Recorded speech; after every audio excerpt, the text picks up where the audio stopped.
Assalamualaikum warahmatullahi wabarakatuh. Barudak, dinten ayeuna urang bakal diajar ngeunaan biografi. Naon sih ari biografi teh? Tah, sangkan urang terang ngeunaan biografi, hayu urang diajar sasarengan. Biografi nyaeta karangan ngeunaan sajarah hirup atawa pedaran ngeunaan kahirupan hiji jalma ti mimiti lahir ka dunya nepi ka tilar dunya. Biasana, jalma atawa tokohna teh miboga pangaruh kana kahirupan di dunia, seperti manggikeun alat, pencetusan gagasan, jeung sajabana. Salajengna aya naon wae sih nu kudu aya dina biografi? Nu kudu aya teh nyaeta anu kahiji, identitas. Saperti ngaran, kalahiran, hobi, alamat, jeung asal-usul kulawarga. Anu kadua aya karakter tokoh. Misalna Soekarno teh karakterna bijaksana, ulet, jeung sajabana. Anu katilu riwayat pendidikan. Contohna Soekarno pernah sekolah di Institut Teknologi Bandung.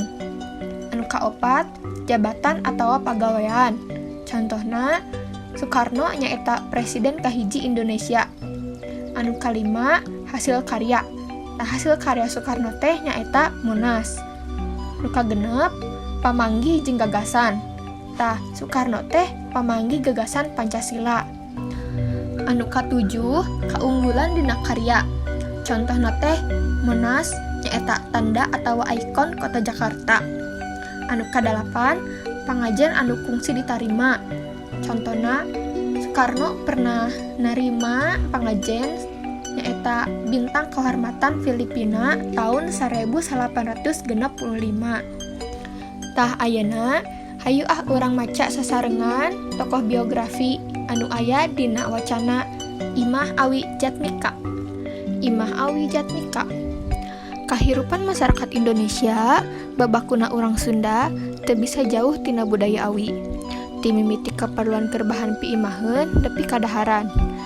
Aya 105 spesies endemik asli Awi nu kapanggih di Indonesia. 85 di antarana aya di Jawa Barat. Ngan hanjakal can rea masyarakat nu bener-bener sadar kana pentingna Awi. Buktina meh 1000 hektar tangkal Awi di Bogor dituar dina dangkal 5 tahun katompernakeun. Kitu numutkeun Jatnika Nangga Miharja. Jatnika teh kawentar minangka ahlina dina nyieun Imah Awi mah. Ti tahun 1885 nepi ka ayeuna Jatnika geus ngawangun 3000 leuwih Imah Awi. Aya 41 model nu geus dimekarkeunana. Kabehanana nyokok kana ciri wangunan tradisional Jawa Barat. Hak ciptana geus meunang paten dina tahun 2006. Tahun 2008 Jatnika narima panglerer ti Ikatan Arsitek Indonesia minangka nu pangreana nyieun Imah Awi tradisional. Di tahun 1885 nepi ka ayeuna Jatnika kapeto jadi Ketua Yayasan Bambu Indonesia. Jatnika lahir di Cikidang, Sukabumi 2 Oktober 1856. Sohor lain ukur di sakuliah Nusantara. Imah Awi buatanana geus jadi komoditas ekspor di antarana Malaysia, Brunei, jeung Arab Saudi nu jadi tujuan eksporna teh. Lianti imah, Jatnika oge ngawangun pasantren, masjid, jeung tajuk tina Awi deui. Nu jadi impianana, Imah Awi teh jadi ikona Jawa Barat cenah.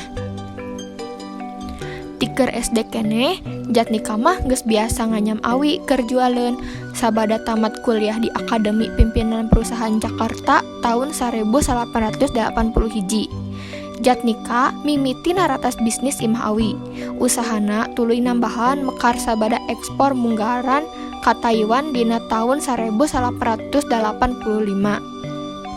Nu matak pikayung-yuneun sawareh ladang usahana teh dimangpaatkeun deui keur program penghijauan. Jatnika melak Awi di sisi Walungan Ciliwung, Cisadane, jeung Ciluwer. Malah di lembur nama Jatnika melak 10 hektar leuwih Awi di sisi Walungan Cimande.